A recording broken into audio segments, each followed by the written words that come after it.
بسم الله الرحمن الرحيم. الرحمن علم القرآن، خلق الإنسان علمه البيان. الشمس والقمر بحسبان، والنجم والشجر يسجدان. والسماء رفعها ووضع الميزان، ألا تطغوا في الميزان. وأقيموا الوزن بالقسط ولا تخسروا الميزان.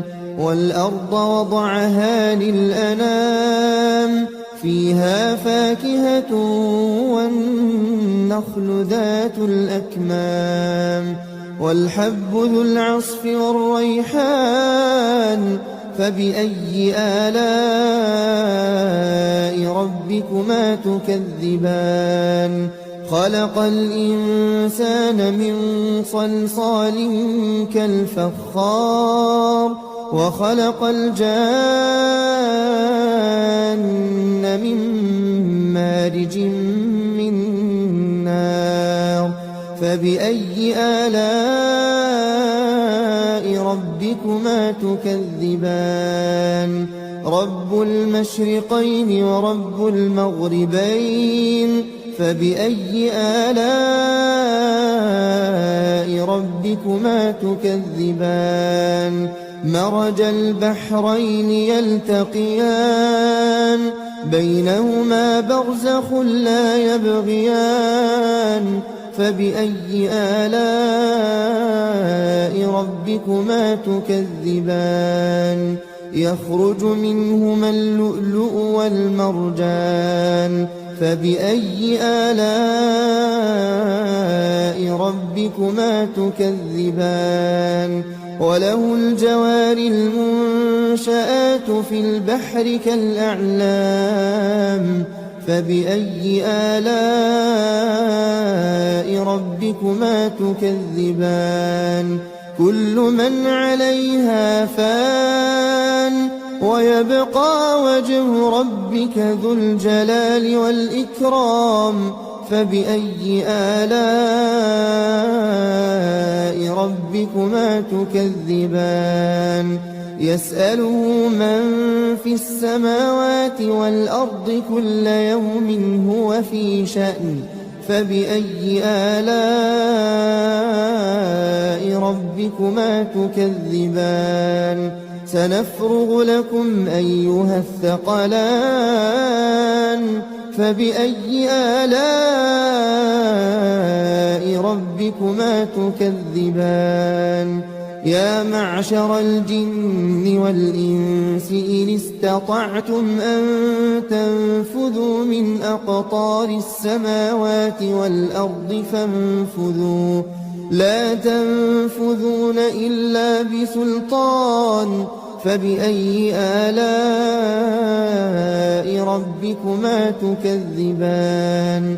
يرسل عليكما شواظ من نار ونحاس فلا تنتصران. فبأي آلاء ربكما تكذبان. فإذا انشقت السماء فكانت وردة كالدهان. فبأي آلاء ربكما تكذبان. فيومئذ لا يسأل عن ذنبه إنس ولا جان. فبأي آلاء ربكما تكذبان. يعرف المجرمون بسيماهم فيؤخذ بالنواصي والأقدام. فبأي آلاء ربكما تكذبان. هذه جهنم التي يكذب بها المجرمون، يطوفون بينها وبين حميم آن. فبأي آلاء ربكما تكذبان ولمن خاف مقام ربه جنتان فبأي آلاء ربكما تكذبان ذواتا أفنان فبأي آلاء ربكما تكذبان فيهما عينان تجريان فبأي آلاء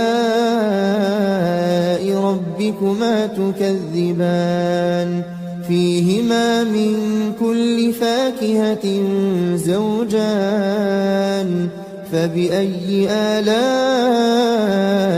ربكما تكذبان متكئين على فرش بطائنها من استبرق وجنى الجنتين دان فبأي آلاء ربكما تكذبان فيهن قاصرات الطرف لم يطمثهن إنس قبلهم ولا جان فبأي آلاء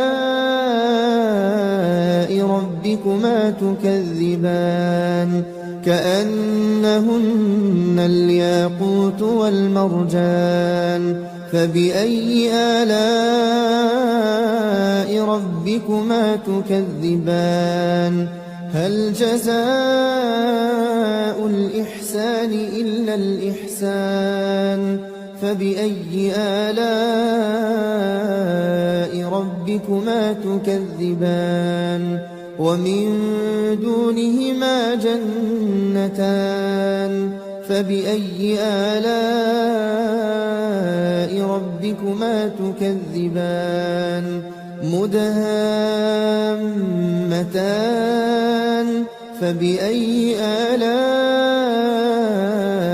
ربكما تكذبان فيهما عينان نضاختان فبأي آلاء ربكما تكذبان فيهما فاكهة ونخل ورمان فبأي آلاء ربكما تكذبان فيهن خيرات حسان فبأي آلاء ربكما تكذبان حور مقصورات في الخيام فبأي آلاء ربكما تكذبان لم يطمثهن إنس قبلهم ولا جان فبأي آلاء ربكما تكذبان متكئين على رفرف خضر وعبقري حسان فبأي آلاء ربكما تكذبان تبارك اسم ربك ذي الجلال والإكرام